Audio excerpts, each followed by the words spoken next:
Hey guys, welcome back to the Madrid Pundits, a channel for the Madridistas by the Madridistas and of the Madridistas। अगर आप इस channel पे नए हैं, channel को subscribe करें, इस वीडियो को लाइक करना एंड इस वीडियो को एंड तक जरूर देखना। भाई कितनी सारी चीज़ों के बारे में बात करनी है, रोनाल्डो, एम्बाप्पे, साथ ही साथ और भी सारी चीज़ों के बारे में बात करेंगे। बेलिंगम और एंजो फर्नांडिस के ऊपर अपडेट आई है रियल मैड्रिड की, तो डोंट वरी, सब कुछ कवर करेंगे। बट सबसे पहले तो फ्रांस वर्सेस पोलैंड की मैच के बारे में बात करेंगे। भाई what an exciting game, and France इतना स्मार्ट खेली है ना। मतलब मैं कल पूरा वॉच लॉन्ग में नहीं बैठा था, तो मैं बैठ के पूरा टैक्टिकल एनालिसिस कर रहा था बैठ के। डिफेंसिव ट्रांजिशंस में फ्रांस कितनी स्मार्ट थी, चुआमेनी उनका मोस्ट इंपॉर्टेंट प्लेयर था। अब देखो एक बात तो ये, अगर आपने मेरा फ्रांस का वो टैक्टिकल एनालिसिस वाला वीडियो नहीं देखा होगा, आपको अगर आपने देखा है आपको मालूम होगा कि मैंने बोला था कि चुआमेनी बहुत ही ज्यादा क्रूशियल है फ्रांस के लिए इन terms of transition, in terms of stopping the opposition play and etcetera etcetera.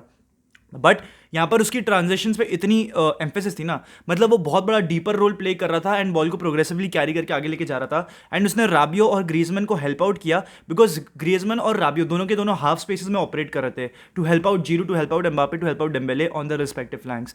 तो यहाँ पर राबियो और ग्रीजमैन काफ़ी बड़ा रोल प्ले करने को था। यहाँ पर अगर फुल बैक्स की बात करें तो थियो Hernandez starting of the game में थोड़ा सा डीपर रोल में था, बट आगे जाके वो फिर एम्बापे की बहुत हेल्प कर रहा था इन द सेकंड हाफ। वो बहुत ही ऑफेंसिव माइंडेड हो गया था and clearly it is Didier Deschamps in game tactical analysis या फिर इन गेम टैक्टिकल एबिलिटी जहां पर यहाँ पर प्ले में आती है। साथ ही साथ अगर कुछ चीज़ों के बारे में बात करें तो राइट बैक की बात करें, जूल्स कुंडे was Francis right back and उसका गेम काफ़ी अच्छा था। ही वॉज टैकिंग इन, ठीक है ना, वो सेंट्रली थोड़ा सा ऑपरेट कर रहा था, हेल्पिंग आउट चुआमेनी, ताकि मिडफील्ड में डबल पिवट स्पेशली दो ही रहे एंड कहीं ना कहीं अपने फ्रांस की बैक लाइन को स्लाइटली एक्सपोज किया। बट आपको मालूम था कि पोलैंड इतना कुछ करेगी नहीं। Poland in terms of defensive structure एक 4-5-1 खेल रही थी, जहां पर Lewandowski was their highest man, but उन्होंने 4-5-1 रख के भी इतनी स्पेस छोड़ी है ना। मतलब पोलैंड का जो डिफेंसिव थर्ड है या फिर कहीं ना कहीं मिडिल डिफेंसिव थर्ड है, वहां पर इतनी सारी स्पेस छूट गई थी for France to exploit. And कहीं ना कहीं मिडफील्ड में एक 3v3 बैटल आपको देखने को मिल रहा था with Griezmann, राबियो and Tchouameni, and in their case उनके 3 मिडफील्डर्स। एंड साथ ही साथ उन्होंने एक ऑल्दो स्टार्टिंग में एक अच्छा शेप मेंटेन भी कर रखा था, जो फ्रांस के लिए बहुत मुश्किल हो रहा था तोड़ने के लिए। अभी चुआमेनी को एक प्रॉब्लम फेस करने को ये हो गई थी दैट सिंस एक 3v3 बैटल हो रहा है मिडफील्ड में, he was not getting any space from those deeper origins to make a central aligned pass या फिर even try for a side pass. तो बेसिकली चुआमेनी को यहाँ पर या तो लॉन्ग बॉल खेलने को पड़ जाती, या तो फिर वो एक पूरा वर्टिकलिटी यूज करके एम्बापे और डेम्बेले को कट करके पासेस प्रोवाइड करता। एंड कहीं ना कहीं फ्रांस ने यही किया, बिकॉज फ्रांस की पावर सेंट्रली नहीं है, फ्रांस की पावर अपने विंग्स पे है, जहां पर उनके पास दो कतल विंगर्स हैं with the name of Mbappe and Dembele, जो 1v1 सिचुएशंस में they are mind blowing out of this world, ठीक है ना। ऑल्दो आज डेम्बेले का उतना अच्छा गेम नहीं था, डेम्बेले ने सिर्फ 2 ड्रिबल्स करी, but on the other hand Kylian Mbappe अलग लेवल फॉर्म में था। किलियन एम्बापे ने 5 ड्रिबल्स कंप्लीट किए हैं और 2 गोल स्कोर करे हैं। अभी एम्बापे की एक टेक्निक है जो वो बहुत अच्छे से यूज़ करता है। जब भी वो लेफ्ट हैंड साइड से गोल मारने की उसका जो शॉट आता है, वो अपने बॉडी को ऐसे पोजीशन करता है कि वो राइट हैंड साइड में मारेगा, लेकिन वो मारता है लेफ्ट हैंड साइड में। वो टेक्निक उसमें बहुत यूनिक है and I don't think many players have that. तो वो एक बहुत ही अच्छी क्वालिटी है किलियन एम्बापे के बारे में। एंड यार एम्बापे को मैड्रिड में ले आओ, आई रियली डोंट केयर कौन क्या बोलता है, एम्पे पाल, एम्पे बूबीज, जो भी बोलते हो आप लोग, बंद कर दो, ठीक है ना। आई रियली डोंट केयर, आप भी बंद कर दो, आपको भी फर्क नहीं पड़ना चाहिए, because Mbappe is the best player, ठीक है ना, alongside Lionel Messi in this World Cup for me. He scored 5 goals if I'm not wrong in this World Cup so far. I think he is the highest scorer now. 3 goals थे और आज 2 और मारे, 5 गोल हो गए उसके। And इतने easily उसने रोनाल्डो, काका, सबका रिकॉर्ड तोड़ दिया भाई। पेले का रिकॉर्ड तक तोड़ दिया उसने भाई। He is a crazy man. At the age of 24 he's already scored 9 goals in the World Cup. In 11 games he scored 9 goals.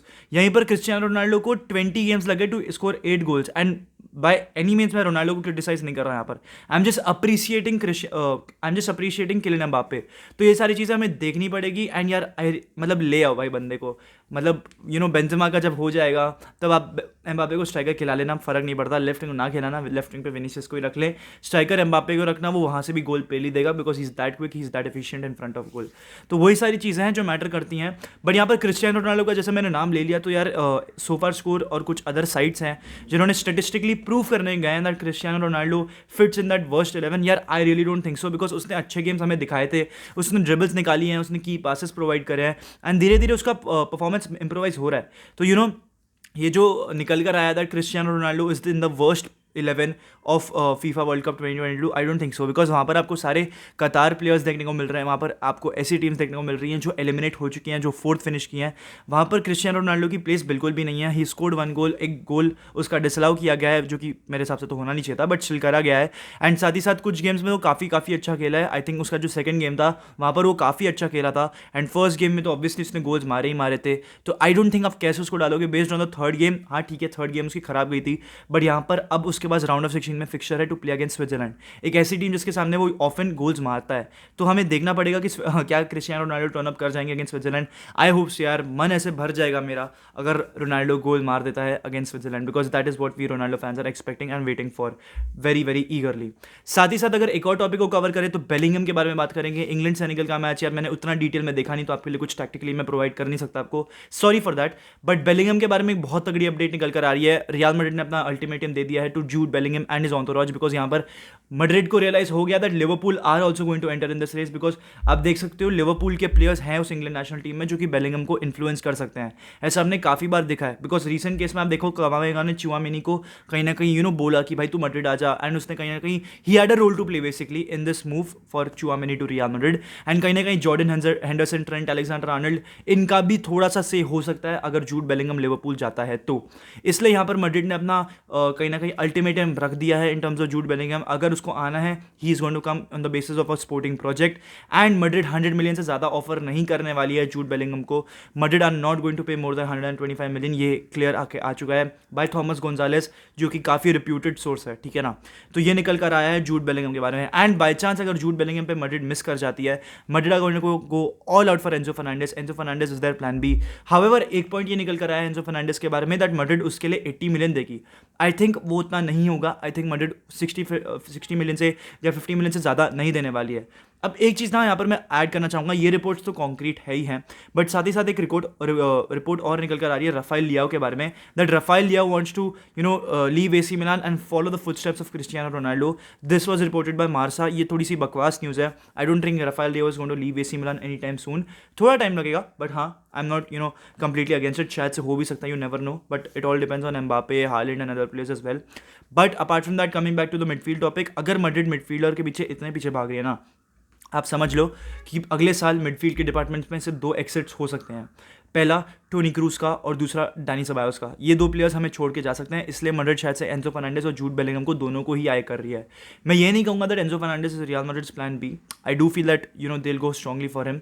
May be if they miss out on Jude Bellingham, Enzo Fernandez could come to Real Madrid, but I think आपको Jude Bellingham के साथ stick करना चाहिए। जो Jude Bellingham एक तरीके से 2 dimensional player है, ठीक है, एंड साथ ही साथ ही is more all rounded in my opinion. Attackingly minded भी है, बट डिफेंसिवली साउंड भी है जूड बेलिंगम।